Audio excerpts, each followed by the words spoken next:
ನಮಸ್ಕಾರ ಸ್ನೇಹಿತರೆ, ಹೇಗಿದ್ರೆ ಎಲ್ಲರೂ ಚೆನ್ನಾಗಿದ್ದಾರೆ ಅಂದ್ಕೊಳ್ಳಿ ಸ್ನೇಹಿತರೆ. ಎಲ್ರಿಗೂ ಮೀಡಿಯಾ ಅಪ್ಡೇಟ್ ಚಾನಲಿನ ಮತ್ತೊಂದು ವಿಡಿಯೋಗೆ ತಮಗೆಲ್ಲರಿಗೂ ಸ್ವಾಗತ ಸುಸ್ವಾಗತ.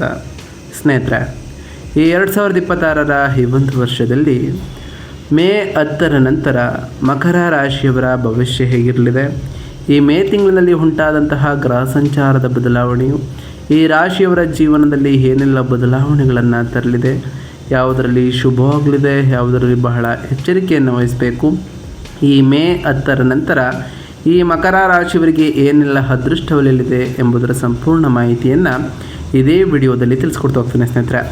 ಅದರಿಂದ ವಿಡಿಯೋನ ಸ್ಕಿಪ್ ಮಾಡದೆ ಇಲ್ಲಿಂದ ಕೊನೆ ತನಕ ನೋಡ್ತಾ ಬನ್ನಿ. ಸ್ಕಿಪ್ ಮಾಡಿ ವಿಡಿಯೋ ನೋಡೋದ್ರಿಂದ ಅಷ್ಟು ಇನ್ಫಾರ್ಮೇಷನ್ ಅರ್ಥ ಆಗೋದಿಲ್ಲ. ಸೊ ಪ್ರತಿಯೊಂದು ವಿಡಿಯೋದಲ್ಲೂ ಹೇಳೋದಿಷ್ಟೇ, ವಿಡಿಯೋನ ಸ್ಕಿಪ್ ಮಾಡದೆ ಕೊನೆ ತನಕ ನೋಡಿ. ಹಾಗೆ ನಮ್ಮ ಈ ವಿಡಿಯೋ ಇಷ್ಟ ಆಗಿತ್ತು ಅಂದರೆ ವಿಡಿಯೋಗೆ ಒಂದು ಲೈಕ್ ಮಾಡಿ ಸ್ನೇಹಿತರೆ. ಯಾರೇನೂ ನಮ್ಮ ಚಾನಲ್ನ ಸಬ್ಸ್ಕ್ರೈಬ್ ಮಾಡ್ಕೊಳ್ದೆ ನೋಡ್ತಿದ್ದೀರಾ ಅವರು ಈಗಲೇ ಸಬ್ಸ್ಕ್ರೈಬ್ ಮಾಡ್ಕೊಳ್ಳಿ. ಸಬ್ಸ್ಕ್ರೈಬ್ ಮಾಡ್ಕೊಂಡು ಪ್ರತಿನಿತ್ಯ ವಿಡಿಯೋ ವಾಚ್ ಮಾಡ್ತಿರೋರಿಗೆ ಥ್ಯಾಂಕ್ ಯು ಸೋ ಮಚ್ ಅಂತ ಹೇಳ್ತಾ, ಹಾಗಾದರೆ ಈ ಮಕರ ರಾಶಿಯವರಿಗೆ ಈ ಮೇ ತಿಂಗಳು ಹೇಗಿರಲಿದೆ, ಮೇ ತಿಂಗಳಿನಲ್ಲಿ ಏನೆಲ್ಲ ಶುಭ ಫಲಿತಾಂಶಗಳನ್ನು ಕಾಣಲಿದ್ದೀರಿ, ಗ್ರಹ ಸಂಚಾರಗಳು ಹೇಗಿರಲಿದೆ, ಮೇ 10ರ ನಂತರ ನಿಮ್ಮ ಶುಭ ಸೂಚನೆಯು ಹೇಗಿರಲಿದೆ ಈ ರಾಶಿಯವರಿಗೆ ಅಂತ ನೋಡ್ತಾ ಬರೋದಾದರೆ, ಮೊದಲನೇದಾಗಿ ಮಕರ ರಾಶಿಯವರಿಗೆ ಈ ಮೇ ತಿಂಗಳು ವೈಯಕ್ತಿಕ ಮತ್ತು ವೃತ್ತಿ ಜೀವನದಲ್ಲಿ ಪ್ರಮುಖ ಬದಲಾವಣೆಗಳನ್ನು ತರ್ತಾ ಬರ್ತದೆ. ನಿಮ್ಮ ಲಗ್ನದ ಅಧಿಪತಿ ಶನಿ 3ನೇ ಮನೆಯಲ್ಲಿ ಬಲವಾಗಿದ್ದು ನಿಮ್ಮಲ್ಲಿ ಅಪಾರವಾದಂತಹ ಧೈರ್ಯವನ್ನು ತುಂಬಲಿದ್ದಾರೆ.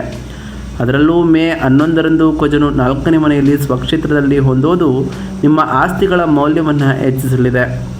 ಆದರೆ ಮೇ 14ರಂದು ಯೋಗಕಾರಕನಾದಂತಹ ಶುಕ್ರನು 6ನೇ ಮನೆಗೆ, ಮೇ 15ರಂದು ಸೂರ್ಯ ಬುಧರು 5ನೇ ಮನೆಗೆ ಪ್ರವೇಶವನ್ನು ಮಾಡುವ ಕಾರಣ ನಿಮ್ಮ ಸೃಜನಶೀಲತೆ, ವಿದ್ಯೆ ಸಂಬಂಧಪಟ್ಟಂತಹ ವಿಷಯಗಳಲ್ಲಿ ಅನುಕೂಲತೆ ಹೆಚ್ಚಾದರೂ ಆರೋಗ್ಯ ಮತ್ತು ಕೌಟುಂಬಿಕ ವಿಷಯಗಳಲ್ಲಿ ಸ್ವಲ್ಪ ಎಚ್ಚರಿಕೆ ಅಗತ್ಯ ಅಂತಲೇ ಹೇಳ್ಬೋದು. ಇನ್ನು ಈ ಮೇ ತಿಂಗಳಿನಲ್ಲಿ ಈ ಮಕರ ರಾಶಿಯವರ ಪ್ರಮುಖ ಗ್ರಹ ಸಂಚಾರಗಳೇನು ಅಂತ ನೋಡ್ತಾ ಬರೋದಾದರೆ, ಮೊದಲನೇದಾಗಿ ಸೂರ್ಯ ಗ್ರಹದ ವಿಚಾರಕ್ಕೆ ಬರೋದಾದರೆ 4 ಮತ್ತು 5ನೇ ಮನೆಯಲ್ಲಿ ಸೂರ್ಯನು ಇರಲಿದ್ದು ಮೇ 14ರವರೆಗೆ 4ರಲ್ಲಿ ಇರೋ ಕಾರಣ ಮನೆಯಲ್ಲಿ ಉಷ್ಣ ಅಶಾಂತಿ ಉಂಟಾಗಲಿದೆ.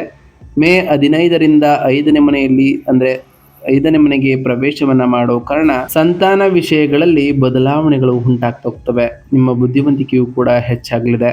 ಇನ್ನು ಬುಧ ಗ್ರಹದ ವಿಚಾರಕ್ಕೆ ಬರೋದಾದರೆ 5ನೇ ಮನೆಯಲ್ಲಿ ಬುಧನು ಪ್ರವೇಶವನ್ನು ಮಾಡುವ ಕಾರಣ, ಅದರಲ್ಲೂ ಪಂಚಮ ಸ್ಥಾನದಲ್ಲಿ ಇರುವ ಕಾರಣ ಉನ್ನತ ಶಿಕ್ಷಣಕ್ಕೆ ಬಹಳಷ್ಟು ಅನುಕೂಲಕರವಾಗ್ತಾ ಹೋಗ್ತದೆ. ನಿಮ್ಮ ಹೂಡಿಕೆಗಳು ಉತ್ತಮವಾದಂತಹ ಲಾಭವನ್ನು ತಂದುಕೊಳ್ಳಲಿದೆ. ಬೌದ್ಧಿಕ ಹೂಡಿಕೆಗಳು ಕೂಡ ಹೆಚ್ಚಾಗ್ತಾ ಹೋಗ್ತವೆ ಅಂತಲೇ ಹೇಳ್ಬೋದು.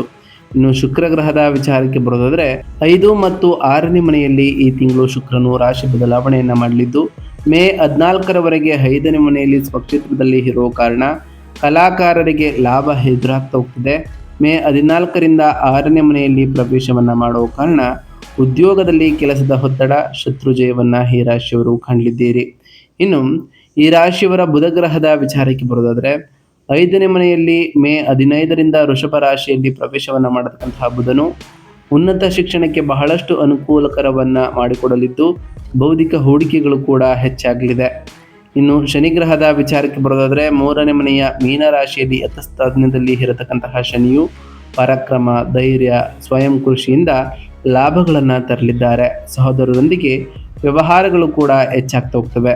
ಇನ್ನು ಗುರುಗ್ರಹದ ವಿಚಾರಕ್ಕೆ ಬರೋದಾದರೆ 6ನೇ ಮನೆಯ ಮಿಥುನ ರಾಶಿಯಲ್ಲಿ ಯಥಸ್ಥಿತಿಯಲ್ಲಿ ಇರತಕ್ಕಂತಹ ಗುರು ಆರೋಗ್ಯದ ಬಗ್ಗೆ ಎಚ್ಚರಿಕೆಯನ್ನು ಸೂಚಿಸಲಿದ್ದು ನಿಮ್ಮ ಖರ್ಚುಗಳು ಕೂಡ ಈ ಟೈಮ್ನಲ್ಲಿ ಹೆಚ್ಚಾಗಲಿದೆ. ಸ್ಪರ್ಧಾತ್ಮಕ ವಾತಾವರಣವು ಕೂಡ ಈ ರಾಶಿಯವರಿಗೆ ದೊರಕಲಿದೆ ಅಂತಲೇ ಹೇಳ್ಬೋದು.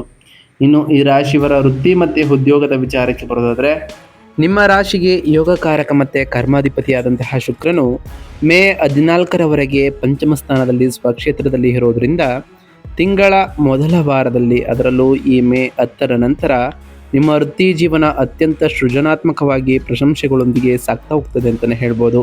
ನೀವು ಮಾಡುವಂತಹ ಕೆಲಸಗಳಿಗೆ ಮೇಲಾಧಿಕಾರಿಗಳಿಂದ ಮನ್ನಣೆಯೂ ಕೂಡ ದೊರೆಯಲಿದೆ.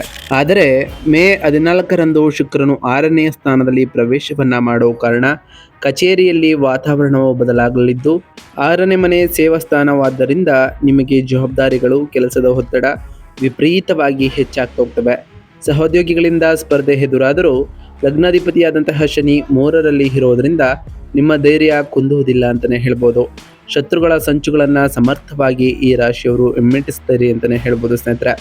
ಇನ್ನು ಈ ರಾಶಿಯವರ ವ್ಯಾಪಾರ ಮತ್ತು ಸ್ವಯಂ ಉದ್ಯೋಗದ ವಿಚಾರಕ್ಕೆ ಬರೋದಾದರೆ ಈ ರಾಶಿಯವರಿಗೆ ಈ ಮೇ ತಿಂಗಳಿನಲ್ಲಿ, ಅದರಲ್ಲೂ ಮೇ 10ರ ನಂತರ ರಿಯಲ್ ಎಸ್ಟೇಟ್ ಮತ್ತು ಆಟೋಮೊಬೈಲ್ ಕ್ಷೇತ್ರಗಳಲ್ಲಿ ಅದ್ಭುತವಾದಂತಹ ಲಾಭಗಳು ನೀಡ್ತಾ ಬರ್ತದೆ ಅಂತಲೇ ಹೇಳ್ಬೋದು. ಮೇ 11ರಂದು ಲಾಭ ಮತ್ತು ಚತುರ್ಥಾಧಿಪತಿಯಾದಂತಹ ಕುಜನು 4ನೇ ಮನೆಯಲ್ಲಿ ಸ್ವಕ್ಷೇತ್ರದಲ್ಲಿ ಹೋಗುವ ಕಾರಣ ಭೂಮಿ, ಅಪಾರ್ಟ್ಮೆಂಟ್ಗಳು, ಕನ್ಸ್ಟ್ರಕ್ಷನ್, ವ್ಯಾಪಾರ ಮಾಡುವವರಿಗೆ ಕಾಸಿನ ಮಳೆಯೇ ಸುರಿಯಲಿದೆ ಅಂತಲೇ ಹೇಳ್ಬೋದು. ಅದರಲ್ಲೂ ಕಲೆ, ಮೀಡಿಯಾ, ಡಿಸೈನಿಂಗ್ ಮುಂತಾದಂತಹ ಸ್ವಯಂ ಉದ್ಯೋಗ ಮಾಡ್ತಿರೋರಿಗೆ ಮೇ 15ರ ನಂತರ ಸ್ಪರ್ಧಾತ್ಮಕ ವಾತಾವರಣ ನಿರ್ಮಾಣವಾಗ್ತಾ ಹೋಗ್ತದೆ. ನಿಮ್ಮ ಸೇವೆಗಳಿಗೆ ತಕ್ಕಂತಹ ಆರ್ಥಿಕ ಪ್ರತಿಫಲವೂ ಕೂಡ ದೊರೆಯಲಿದ್ದು, ಆದರೆ ಅದಕ್ಕೆ ತಕ್ಕಂತಹ ಶ್ರಮ ಕೂಡ ಇರಲಿದೆ ಅಂತಲೇ ಹೇಳ್ಬೋದು. ಕಾಂಟ್ರಾಕ್ಟ್ಗಳನ್ನು ಮಾಡಿಕೊಳ್ಳುವಾಗ ಸಂವಹನದಲ್ಲಿ ದೋಷವಿಲ್ಲದಂತೆ ಈ ರಾಶಿಯವರು ಪ್ರಮುಖವಾಗಿ ನೋಡ್ಕೊಳ್ಬೇಕಾಗಿರ್ತದೆ. ಇನ್ನು ಹಣಕಾಸಿನ ವಿಚಾರದ ಬಗ್ಗೆ ಮಾತನಾಡ್ತಾ ಬರೋದಾದರೆ ಹಣಕಾಸಿನ ವಿಚಾರದಲ್ಲೂ ಕೂಡ 2ನೇ ಮನೆಯಲ್ಲಿ ರಾಹುವಿನ ಸಂಚಾರ ಉಂಟಾಗುವ ಕಾರಣ ಈ ರಾಶಿಯವರಿಗೆ ಅನಿರೀಕ್ಷಿತವಾದಂತಹ ಖರ್ಚುಗಳು ಬರುತ್ತಿರ್ತವೆ. ಮುಖ್ಯವಾಗಿ ಮೇ 14ರವರೆಗೆ ಗೃಹ ಅಗತ್ಯಗಳಿಗಾಗಿ ಅಥವಾ ವಾಹನಗಳಿಗಾಗಿ ಹಣ ಖರ್ಚಾಗ್ಬೋದು. ಆದರೆ ಇದೇ ಮೇ 11ರಂದು ಕುಜನು ಬಲಗೊಳ್ಳುವುದರಿಂದ ಸ್ಥಿರಾಸ್ತಿಗಳ ರೂಪದಲ್ಲಿ ನಿಮಗೆ ಧನಲಾಭವೂ ಇರಲಿದೆ. ಆಸ್ತಿಗಳ ಖರೀದಿ ಅಥವಾ ಮಾರಾಟ ಲಾಭದಾಯಕವಾಗುತ್ತದೆ.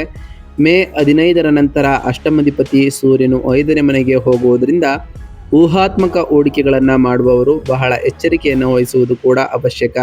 ಆಕಸ್ಮಿಕ ಲಾಭಗಳು ಹಾಗೆ ನಷ್ಟಗಳು ಕೂಡ ಎರಡೂ ಸಂಭವಿಸುವಂತಹ ಸಾಧ್ಯತೆ ಈ ರಾಶಿಯವರಿಗೆ ಇರಲಿದೆ ಅಂತಲೇ ಹೇಳ್ಬೋದು. ಇನ್ನು ಆರೋಗ್ಯ ಮತ್ತು ಯೋಗಕ್ಷೇಮದ ವಿಚಾರಕ್ಕೆ ಬರೋದಾದರೆ ಆರೋಗ್ಯದ ದೃಷ್ಟಿಯಿಂದ ಮೇ 14ರ ನಂತರ ಎಚ್ಚರಿಕೆ ಅಗತ್ಯ ಇರಲಿದೆ. 6ನೇ ಮನೆಯಲ್ಲಿ ಗುರು ಮತ್ತು ಶುಕ್ರರ ಸಂಯೋಗ ಉಂಟಾಗುವ ಕಾರಣ ಹಾರ್ಮೋನ್ ಇಂಬ್ಯಾಲೆನ್ಸ್ ಉಂಟಾಗ್ಬೋದು ಅಥವಾ ಜೀರ್ಣಾಂಗ, ಯಕೃತ್ತಿಗೆ ಸಂಬಂಧಪಟ್ಟಂತಹ ಸಮಸ್ಯೆಗಳು ಬಹಳಷ್ಟು ತಲೆದೂರ್ಬೋದು. ಸಿಹಿ ಪದಾರ್ಥಗಳನ್ನು ಕಮ್ಮಿ ಮಾಡ್ತಾ ಬನ್ನಿ. ಜಂಕ್ ಫುಡ್ನಿಂದ ದೂರವಿರುವುದು ಕೂಡ ಮುಖ್ಯ ಅಂತಲೇ ಹೇಳ್ಬೋದು. ಹಾಗೆಯೇ 4ನೇ ಮನೆಯಲ್ಲಿ ಕುಜನ ಸಂಚಾರದಿಂದಾಗಿ ಎದೆಯುರಿ ಅಥವಾ ರಕ್ತದೊತ್ತಡ ಹೆಚ್ಚಾಗುವಂತಹ ಸಾಧ್ಯತೆ ಇದೆ. ಲಗ್ನಾಧಿಪತಿಯಾದಂತಹ ಶನಿ 3ರಲ್ಲಿ ಬಲವಾಗಿ ಇರುವುದರಿಂದ ಯಾವುದೇ ರೋಗ ಬಂದರೂ ಬೇಗನೆ ಗುಣಮುಖರಾಗ್ತಾ ಹೋಗ್ತೀರಿ. ಆಯಸ್ಸಿಗೆ ಯಾವುದೇ ತೊಂದರೆಯೂ ಈ ರಾಶಿಯವರಿಗೆ ಇರಲಾರದು ಅಂತಲೇ ಹೇಳ್ಬೋದು. ಇನ್ನು ಶಿಕ್ಷಣ ಮತ್ತು ವಿದ್ಯಾರ್ಥಿಗಳ ವಿಚಾರಕ್ಕೆ ಬರೋದಾದರೆ ಮೇ 15ರಂದು ವಿದ್ಯಾಸ್ಥಾನವಾದಂತಹ 5ನೇ ಮನೆಯಲ್ಲಿ ಸೂರ್ಯ ಮತ್ತು ಭಾಗ್ಯಾಧಿಪತಿ ಬುಧ ಇಬ್ಬರೂ ಕೂಡ ಸೇರುವ ಕಾರಣ ಬುಧಾದಿತ್ಯ ಯೋಗ ವಿದ್ಯಾರ್ಥಿಗಳಿಗೆ ವಿಶೇಷವಾಗಿ ಶುಭ ಫಲಿತಾಂಶಗಳನ್ನು ನೀಡ್ತಾ ಬರ್ತದೆ. ನಿಮ್ಮ ಏಕಾಗ್ರತೆ, ಜ್ಞಾಪಕ ಶಕ್ತಿ ಅದ್ಭುತವಾಗಿ ಕೆಲಸವನ್ನು ಮಾಡಲಿದೆ. ಉನ್ನತ ಶಿಕ್ಷಣ ಅಥವಾ ರಿಸರ್ಚ್ ಕ್ಷೇತ್ರಗಳಲ್ಲಿ ಕೆಲಸ ಮಾಡ್ತಿರೋರಿಗೆ ಸ್ಕಾಲರ್ಶಿಪ್ಗಳು ದೊರೆಯಲಿದ್ದು ವಿದೇಶಿ ಅವಕಾಶಗಳು ಕೂಡ ಲಭಿಸಲಿದೆ.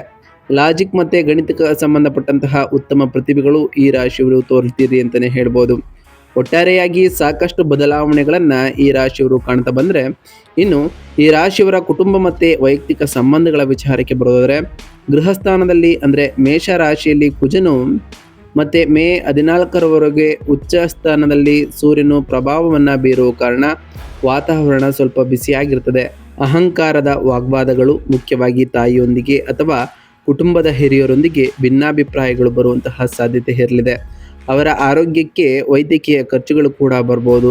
2ನೇ ಮನೆಯಲ್ಲಿ ರಾಹು ಇರುವುದರಿಂದ ನಿಮ್ಮ ಮಾತು ಕಠಿಣವಾಗದಂತೆ ಎಚ್ಚರಿಕೆಯನ್ನು ವಹಿಸಬೇಕು. ಮೇ 15ರ ನಂತರ ಸೂರ್ಯನು 5ನೇ ಮನೆಗೆ ಪ್ರವೇಶವನ್ನು ಮಾಡುವ ಕಾರಣ ಮಕ್ಕಳ ಓದು, ಭವಿಷ್ಯದ ಬಗ್ಗೆ ಪ್ರಮುಖ ನಿರ್ಧಾರಗಳನ್ನು ತೆಗೆದುಕೊಳ್ತಾ ಹೋಗ್ತೀರಿ. ಅವರ ಬೆಳವಣಿಗೆಯತ್ತ ಗಮನವನ್ನು ಹರಿಸಲಿದ್ದೀರಿ ಅಂತಲೇ ಹೇಳ್ಬೋದು. ಒಟ್ಟಾರೆಯಾಗಿ ಈ ಮೇ ತಿಂಗಳಿನಲ್ಲಿ ಸಾಕಷ್ಟು ಬದಲಾವಣೆಗಳನ್ನು ಕಾಣ್ತಾ ಬರ್ತೀರಿ ಅಂತಲೇ ಹೇಳ್ಬೋದು. 4ನೇ ಮನೆಯಲ್ಲಿ ಕುಜನಿಂದ ಉಂಟಾಗುವಂತಹ ಗ್ರಹದ ಅಶಾಂತಿಯನ್ನು ನಿವಾರಿಸಿಕೊಂಡು 6ನೇ ಮನೆಯಲ್ಲಿ ಯೋಗಕಾರಕನಾದಂತಹ ಶುಕ್ರರಿಂದ ವೃತ್ತಿ ಲಾಭಗಳನ್ನು ಪಡೆಯಲು ಈ ರಾಶಿಯವರು ನಾವು ತಿಳಿಸ್ಕೊಡುವಂತಹ ಸರಳ ಪರಿಹಾರಗಳನ್ನು ಮಾಡ್ತಾ ಬನ್ನಿ ಸ್ನೇಹಿತರೆ. ಮೊದಲನೇದಾಗಿ ವೃತ್ತಿಯಲ್ಲಿ ಮತ್ತು ಆರೋಗ್ಯದ ದೃಷ್ಟಿಯಿಂದ ಗುರು ಶುಕ್ರರ ಸಕಾರಾತ್ಮಕ ಪ್ರಭಾವಕ್ಕಾಗಿ ಹಸುಗಳಿಗೆ ಹಸಿರು ಹುಲ್ಲು ಅಥವಾ ಹಣ್ಣುಗಳನ್ನು ತಿನ್ನಿಸಿ. ಹಾಗೆಯೇ ಗೃಹ ಸ್ಥಾನದಲ್ಲಿ ಉಷ್ಣ ದೋಷಗಳು ಮತ್ತು ತಾಯಿಯ ಅನಾರೋಗ್ಯ ಕಡಿಮೆ ಆಗಲು ಮಂಗಳವಾರದಂದು ಸುಬ್ರಹ್ಮಣ್ಯ ಸ್ವಾಮಿಗೆ ದೀಪಾರಾಧನೆಯನ್ನು ಮಾಡಿ ಶಿವನಿಗೆ ಜಲಾಭಿಷೇಕವನ್ನು ಮಾಡಿ ಸ್ನೇಹಿತರೆ. 2ನೇ ಮನೆಯಲ್ಲಿ ರಾಹು ಇರುವ ಕಾರಣ ಮಾತು ಜಾರದಂತೆ ಇರಲು, ಆರ್ಥಿಕ ನಷ್ಟಗಳನ್ನು ತಡೆಯಲು ಮಂಗಳವಾರ ಅಥವಾ ಶುಕ್ರವಾರದಂದು ದುರ್ಗಾದೇವಿಯನ್ನು ಆರಾಧಿಸಿ ಸ್ನೇಹಿತರೆ. ಇದರಿಂದ ಕೂಡ ಸಾಕಷ್ಟು ಬದಲಾವಣೆಗಳನ್ನು ಕಾಣ್ತಾ ಬರ್ತೀರಿ. ಪ್ರತಿ ಶುಕ್ರವಾರದಂದು ತಾಯಿ ಜಗನ್ಮಾತೆಯಾದಂತಹ ಲಕ್ಷ್ಮೀದೇವಿಗೆ ಪೂಜೆಯನ್ನು ಸಲ್ಲಿಸಿ ಲಕ್ಷ್ಮೀದೇವಿಗೆ ಪ್ರಿಯವಾಗಿರುವಂತಹ ಬಿಳಿ ಹೂಗಳನ್ನು ಅರ್ಪಿಸಿ ಪೂಜೆಯನ್ನು ಸಲ್ಲಿಸೋದ್ರಿಂದ ನಿಮ್ಮ ಮನೆಯಲ್ಲಿ ಸುಖ ಸಮೃದ್ಧಿಯ ಜೊತೆಗೆ ಸಂಪತ್ತು ಕೂಡ ಹೆಚ್ಚಾಗಲಿದೆ. ನೀವು ಅಂದುಕೊಂಡಿರುವಂತಹ ಕಾರ್ಯಗಳು ಕೂಡ ಯಾವುದೇ ಅಡೆತಡೆ ಇಲ್ಲದೆ ನೆರವೇರ್ತಾ ಬರ್ತದೆ ಸ್ನೇಹಿತರೆ. ಪ್ರತಿ ಗುರುವಾರದಂದು ಓಂ ಗುರುಭ್ಯೋ ನಮಃ ಎಂಬ ಮಂತ್ರವನ್ನು ಜಪಿಸಿ ಗುರುಗಳು ಮತ್ತು ಹಿರಿಯರ ಆಶೀರ್ವಾದವನ್ನು ಪಡೆದುಕೊಂಡು ಗುರು ರಾಯರ ಜಪವನ್ನು ಮಾಡಿ ರಾಯರ ಅನುಗ್ರಹದಿಂದ ನಿಮ್ಮ ಎಲ್ಲ ಕಷ್ಟ ಕಾರ್ಪಣ್ಯಗಳು ಕಳೆಯಲಿದೆ ಅಂತಲೇ ಹೇಳ್ಬೋದು. ಪ್ರತಿ ಶನಿವಾರದಂದು ಓಂ ಶಂ ಶನೈಶ್ವರಾಯ ನಮಃ ಎಂಬ ಮಂತ್ರವನ್ನು ಜಪಿಸಿ ಸಾಧ್ಯವಾದರೆ ಶನಿದೇವರ ದೇವಾಲಯಕ್ಕೆ ತೆರಳಿ ಶನಿದೇವರಿಗೆ ಪ್ರಿಯವಾಗಿರುವಂತಹ ಕಪ್ಪು ಎಳ್ಳಿನ ಬತ್ತಿಯನ್ನು ಹಚ್ಚುತ್ತಾ ಬನ್ನಿ. ಇದು ಕೂಡ ನಿಮ್ಮ ಜೀವನದಲ್ಲಿ ಒಳ್ಳೆಯ ಫಲಿತಾಂಶಗಳನ್ನು ತರಲಿದ್ದು ನೀವು ಅಂದುಕೊಂಡಿರುವಂತಹ ಕಾರ್ಯಗಳು ನೆರವೇರ್ತಾ ಬರ್ತದೆ ಅಂತಲೇ ಹೇಳ್ಬೋದು. ಇದಾಗಿತ್ತು ಇವತ್ತಿನ ಒಂದು ವಿಡಿಯೋ ಸ್ನೇಹಿತರೆ. ವಿಡಿಯೋ ಇಷ್ಟ ಆಗಿತ್ತು ಅಂದರೆ ವಿಡಿಯೋಗೆ ಒಂದು ಲೈಕ್ ಮಾಡಿ. ಯಾರೇನೂ ನಮ್ಮ ಚಾನಲ್ನ ಸಬ್ಸ್ಕ್ರೈಬ್ ಮಾಡ್ಕೊಂಡಿಲ್ಲ ಅವರು ಈಗಲೇ ಸಬ್ಸ್ಕ್ರೈಬ್ ಮಾಡ್ಕೊಳ್ಳಿ. ಸಬ್ಸ್ಕ್ರೈಬ್ ಮಾಡಿಕೊಂಡು ಪ್ರತಿನಿತ್ಯ ವಿಡಿಯೋ ವಾಚ್ ಮಾಡ್ತಿರೋರಿಗೆ ಥ್ಯಾಂಕ್ ಯು ಸೋ ಮಚ್ ಅಂತ ಹೇಳ್ತಾ, ಹಾಗೆ ಕಮೆಂಟ್ನಲ್ಲಿ ಓಂ ಶನೈಶ್ವರಾಯ ನಮಃ, ಓಂ ಗುರುಭ್ಯೋ ನಮಃ, ಓಂ ಲಕ್ಷ್ಮೀನಾರಾಯಣಾಯ ನಮಃ, ಓಂ ದುರ್ಗಾದೇವಿಯೇ ನಮಃ, ಓಂ ಸುಬ್ರಹ್ಮಣ್ಯಾಯ ನಮಃ ಎಂದು ಕಮೆಂಟ್ ಮಾಡಿ ಸ್ನೇಹಿತರೆ. ಆ ಶನಿದೇವರು, ಗುರುದೇವ, ಲಕ್ಷ್ಮೀನಾರಾಯಣ, ಸೂರ್ಯದೇವ, ಹಾಗೆಯೇ ದುರ್ಗಾ ತಾಯಿ ಮತ್ತು ಸುಬ್ರಹ್ಮಣ್ಯ ದೇವ ನಿಮಗೆ ಆಯುಷ್ಯ ಆರೋಗ್ಯ ಸಮೃದ್ಧಿಗಳನ್ನು ಕೊಟ್ಟು ಕಾಪಾಡಲಿ. ನೀವು ಅಂದುಕೊಂಡಿರುವಂತಹ ಕಾರ್ಯಗಳು ಯಾವುದೇ ಅಡೆತಡೆ ಇಲ್ಲದೆ ನೆರವೇರಲಿ ಅಂತ ಆ ದೇವರಲ್ಲಿ ಕೇಳ್ಕೊಳ್ತಾ ಇವತ್ತಿನ ಒಂದು ವಿಡಿಯೋನ ಮುಗಿಸ್ತಿದ್ದೀನಿ ಸ್ನೇಹಿತರೆ. ಸಿಗ್ತೀನಿ ಮತ್ತೊಂದು ವಿಡಿಯೋದೊಂದಿಗೆ. Thank you for watching.